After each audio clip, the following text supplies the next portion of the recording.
Delhi CJP प्रदर्शन मामले में अब तक 10 एफआईआर दर्ज, संसद मार्ग समेत 5 थानों में दर्ज है केस, जांच भी जारी। दिल्ली पुलिस का फैक्ट चेक, प्रदर्शनकारियों पर पैलेट गन इस्तेमाल का दावा का खंडन किया। पुलिस ने लोगों से अपुष्ट जानकारी साझा न करने की भी अपील की। राहुल गांधी के पीएम आवास प्रदर्शन के खिलाफ बीजेपी का देश भर में विरोध प्रदर्शन, सुरक्षा प्रोटोकॉल की अनदेखी का आरोप। दोपहर 12 बजे के बाद कांग्रेस कार्यालयों के बाहर प्रदर्शन। राहुल गांधी के प्रदर्शन पर सरकार का पलटवार, शिक्षा मंत्री के इस्तीफे की मांग को बताया राजनीतिक। नीट मुद्दे पर संसद में चर्चा को तैयार। धर्मेंद्र प्रधान के इस्तीफे की मांग को लेकर विपक्षी सांसदों का प्रदर्शन, संसद के मकर द्वार पर काले कपड़ों में जुटे सांसद नीट यूजी की अनियमितताओं का मुद्दा उठा रहे हैं। रविशंकर प्रसाद का राहुल गांधी पर हमला, पीएम आवास के बाहर प्रदर्शन को बताया सुरक्षा और गरिमा का उल्लंघन। नीट पेपर लीक मामले पर सरकार का बयान, बीजेपी नेता रविशंकर प्रसाद बोले दोषियों पर कार्रवाई हुई, परीक्षा प्रक्रिया पूरी की गई।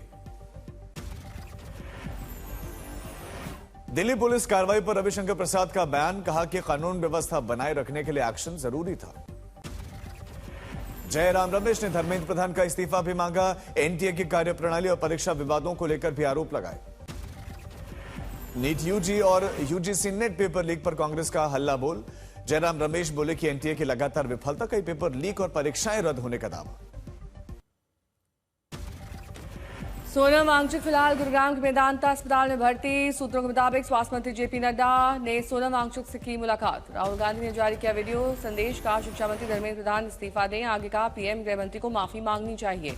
राहुल गांधी ने कहा छात्रों की न्याय की लड़ाई जारी रहेगी, शिक्षा व्यवस्था ठीक होनी चाहिए। शिक्षा मंत्री धर्मेंद्र प्रधान ने कहा राहुल गांधी और कांग्रेस स्टूडेंट्स को पॉलिटिकल टूल के तौर पर बेशर्मी से इस्तेमाल कर रहे हैं। धर्मेंद्र प्रधान का राहुल और कांग्रेस पर आरोप, पीएम मोदी के घर के बाहर धरना देना गलत है, सिक्योरिटी प्रोटोकॉल को नजरअंदाज किया गया। धर्मेंद्र प्रधान ने राहुल को लेकर कहा सरकार की पूरी चर्चा के लिए तैयार होने की बात कहने के बावजूद कांग्रेस ने बहस के बजाय पॉलिटिकल तमाशा चुना। धर्मेंद्र प्रधान का आरोप, कांग्रेस का मकसद कभी भी स्टूडेंट्स के लिए सोल्यूशन नहीं था, बल्कि पॉलिटिकल हेडलाइन के लिए हंगामा करना था।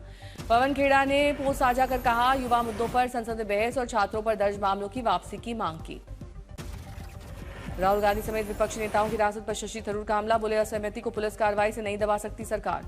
सोशल मीडिया पर पथराव और पुलिस कार्रवाई के दावों को दिल्ली पुलिस ने बताया फर्जी, अफवाहों से बचने की अपील की। दिल्ली के जंतर मंतर पर सीजेपी प्रदर्शन में घंटों चला है वोल्टेज ड्रामा। पुलिस ने राहुल गांधी को धरने से जबरन उठाया।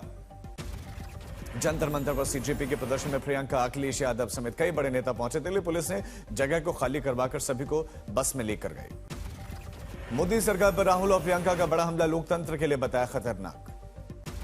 राहुल गांधी ने ट्वीट करके लिखा कि मोदी जी सारी ताकत लगा लो, लेकिन छात्रों के इंसाफ की यह लड़ाई अब रोके नहीं रुकेगी। मंत्री जितेंद्र सिंह का राहुल गांधी पर आरोप, कहा कि मैंने खुद जाकर मुलाकात की, लेकिन अब राहुल ने अपनी बात बदल ली है। जितेंद्र सिंह बोले सरकार नीट पर चर्चा को तैयार, धर्मेंद्र प्रधान के इस्तीफे की नई मांग की गई। जितेंद्र सिंह का राहुल गांधी पर आरोप, बोले कि राहुल बार बार बदल रहे हैं बयान, कहते हैं कि मैं जहां चाहूं बैठूं, मेरी मर्जी। अखिलेश यादव के मोदी सरकार से सवाल, कहा कि छात्रों की मांगे क्यों नहीं मान रही सरकार, पीएम मोदी उनकी बात सुने। सीजेपी के प्रदर्शन पर जंतर मंतर पहुंचे एनसीपी प्रमुख शरद पवार, सीजेपी प्रमुख अभिजीत दीपके और प्रदर्शनकारियों से मिले। जंतर मंतर पर चल रहे धरने में एनसीपी शरद गुट की सांसद सुप्रिया सुले पहुंचे, सरकार से युवाओं की बातचीत सुनने का आग्रह किया। शिवसेना यूबीडी के सांसद संजय राउत भी जंतर मंतर पहुंचे। उद्धव ठाकरे आज दिल्ली आकर करेंगे छात्रों के प्रोटेस्ट का समर्थन। प्रियंका गांधी से मिले मंदिर मार्ग थाने पहुंची सोनिया गांधी, प्रदर्शनकारियों ने जमकर की नारेबाजी।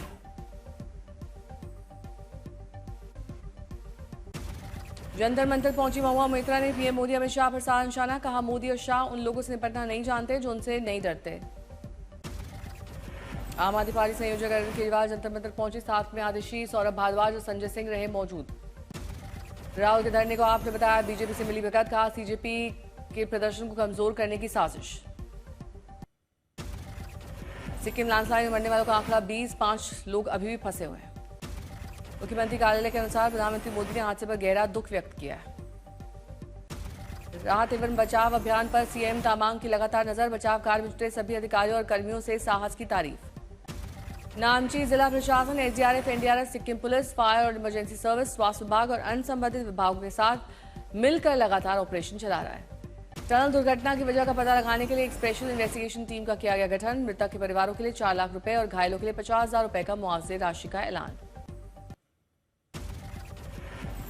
असम में बाढ़ से भयंकर तबाही। पिछले 24 घंटों में 21 लोगों की मौत। राज्य के 16 जिलों में 5.5 लाख से ज्यादा की आबादी प्रभावित। सबसे ज्यादा प्रभावित शिवसागर में 13 लोगों की मौत हुई। वहीं चाराईदेव में 5, गोलाघाट में 2, जोरहाट में 1 व्यक्ति की जान गई है। और इसके साथ ही इस साल राज्य में बाढ़ से मरने वालों की संख्या बढ़कर अब 31 पहुंच गई है। सीएम हिमंता बिस्वा शर्मा आज बाढ़ प्रभावित जिलों का दौरा करेंगे। राहत एवं बचाव कार्यों की समीक्षा करेंगे। राज्य में फिलहाल 71 राहत शिविर संचालित किए जा रहे हैं। असम में आई बाढ़ के बीच में भारतीय सेना ने आपदा राहत एवं मानवीय सेवा का परिचय देते हुए अब तक 571 लोगों को सुरक्षित बचाया। ऑपरेशन जल राहत के तहत एक्शन। जम्मू कश्मीर में भी भारी बारिश, बादल फटने और भूस्खलन के चलते अचानक आई बाढ़ से अब तक 17 लोगों की मौत। राहत और बचाव का काम जारी है। आईएमडी ने रेड अलर्ट जारी करते हुए अगले 36 घंटों में भारी बारिश की संभावना जताई। राजौरी, पुंछ, गुरेज, कारगिल और तंगमर के लोगों से सतर्क रहने की अपील। राजौरी में सेना के जवानों ने तेज बहाव वाले नाले में फंसे 13 लोगों को सुरक्षित निकाला। रस्सी के सहारे महिलाओं, बच्चों और बुजुर्गों की जान बचाई। बड़गाम के बीरवाह बाजार में फ्लैश फ्लड का कहर। शॉपिंग कॉम्प्लेक्स कैमरे में कैद हुआ भयावह मंजर। गुजरात में बारिश के असर। डांग में बाढ़ जैसे हालात। घरों, दुकानों और बाजारों में घुसा बारिश का पानी। लोगों को परेशानियों का करना पड़ रहा है सामना। गुजरात के डांग में लगातार बारिश के चलते कई नदियां उफान पर। प्रशासन ने लोगों और पर्यटकों से सतर्क रहने की अपील की। बिहार के सहरसा में बाढ़ से भयावह स्थिति। कोसी नदी उफान पर, कई इलाके जलमग्न। जान जोखिम में डालकर स्कूल जाने को मजबूर है शिक्षक। धर्मशाला की बो घाटी में बारिश का कहर। भारी वर्षा से जनजीवन अस्त व्यस्त, कई क्षेत्रों को नुकसान। चंबा में रावी नदी के बीच फंसे व्यक्ति का रेस्क्यू ऑपरेशन। सुरक्षित बाहर निकालकर बचाई गई जान। बारिश भूस्खलन से केदारनाथ यात्रा पर ब्रेक। रुद्रप्रयाग में सुरक्षा के मद्देनजर रोकी गई यात्रा।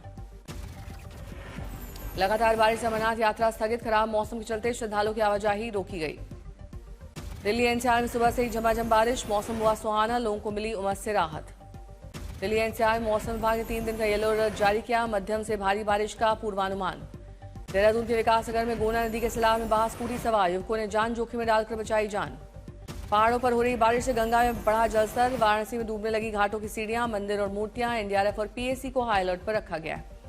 मध्य प्रदेश के रायसेन जिले में 20 घंटे लगातार बारिश से घोघरा नदी में फंसे 9 लोग। पुलिस और एनडीआरएफ की टीम ने रेस्क्यू कर सुरक्षित निकाला। पुणे में खूनी वारदात। पुरानी रंजिश में नाबालिग पर धारदार हथियार से निर्ममता से हत्या। पुलिस ने 4 आरोपियों को गिरफ्तार किया। नोएडा सेक्टर 44 में चलती टाटा सफारी में भीषण आग लगी। चालक ने कूदकर बचाई जान। यूपी के आगरा में एक पति ने अपनी पत्नी से परेशान होकर आत्महत्या की। सुसाइड वीडियो में पत्नी और उसके परिवार पर तंग करने का आरोप लगाया। हरदोई में लीकेज की मरम्मत करते समय तेज दबाव में हादसा हुआ। पानी की टंकी का वॉल्व फट गया। बाल बाल बची ऑपरेटर की जान। मैसूर में खौफनाक वारदात। पत्नी और 2 बच्चों की हत्या करके व्यक्ति ने खुद भी फांसी लगा ली। हल्द्वानी में पानी की टंकी के लेंटर की शटरिंग खोलते समय हादसा हुआ। एक ही परिवार के 3 लोगों की दम घुटने से मौत। और अय में दर्दनाक हादसा। टीबी मरीज पत्नी की मौत का सदमा नहीं सह सका पति। अंतिम संस्कार के दौरान हार्ट अटैक से जान गई। गुजरात के दाहोद में एसी रिपेयर करते समय करंट लगने से 20 साल के युवक की मौत। इलाके में कोहराम। गोंडा में मुठभेड़ के दौरान एक गौ तस्कर गोली लगने से घायल। पुलिस का दावा, पहले बदमाश ने फायरिंग की थी। कौशाम्बी में नेशनल हाईवे पर डीजल टैंकर में लगी भीषण आग। चलते चलते टायर अचानक फट गया।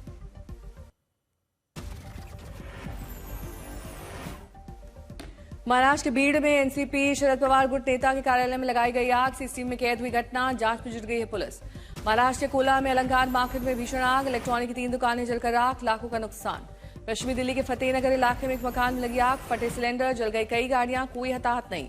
दिल्ली के लोधी कॉलोनी में एक घर में 3री मंजिल पर आग। एक ही परिवार के 3 लोग की मौत। गुरुग्राम की सोसाइटी में बड़ा हादसा। प्रैक्टिस दौरान लड़के के सिर पर गिरा बास्केटबॉल पोल। खौफनाक वीडियो आया सामने। नोएडा में एम्बुलेंस की आड़ में चल रही थी गांजा की तस्करी। पुलिस ने 64 किलो गांजा बरामद किया। सहारनपुर में पूर्व सांसद हाजी फजलुर रहमान के मीट प्लांट में अमोनिया गैस के रिसाव। 14 महिलाएं बेहोश। हरिद्वार में खनन रोकने गई टीम पर माफियाओं का हमला। नकाबपोश बदमाशों ने बरसाए लाठी डंडे। यूपी के बलरामपुर में एटीएस की बड़ी कार्रवाई। आईएसआई नेटवर्क से जुड़े युवक को किया गिरफ्तार। करनाल एसटीएफ की बड़ी कार्रवाई, 5 गैंगस्टर गिरफ्तार, 5 विदेशी पिस्टल, 14 कारतूस बरामद। सिंगर दिलजीत दोसांझ के मैनेजर के घर पर की थी फायरिंग।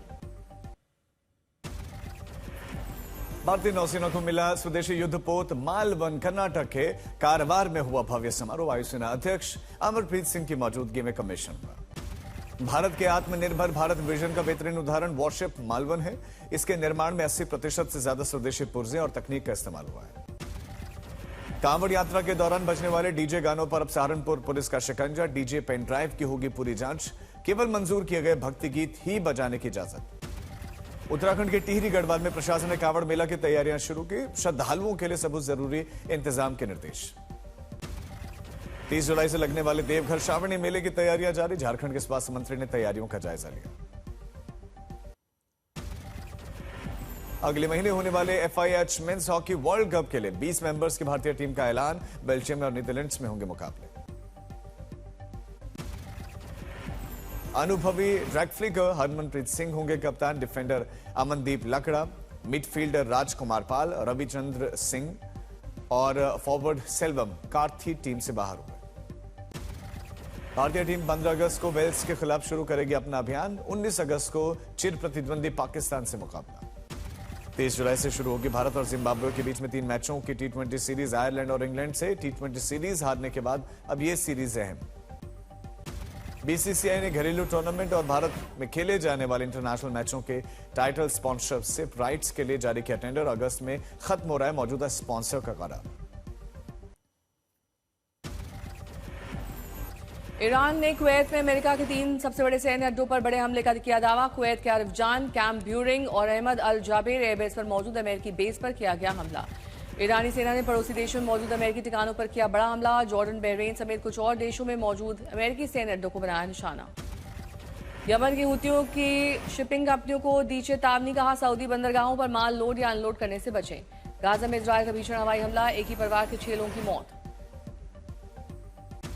दक्षिणी लेबनान के जावतार शहर के इजरायली सेना की वापसी के बाद लेबनानी सेना हुई तैनात।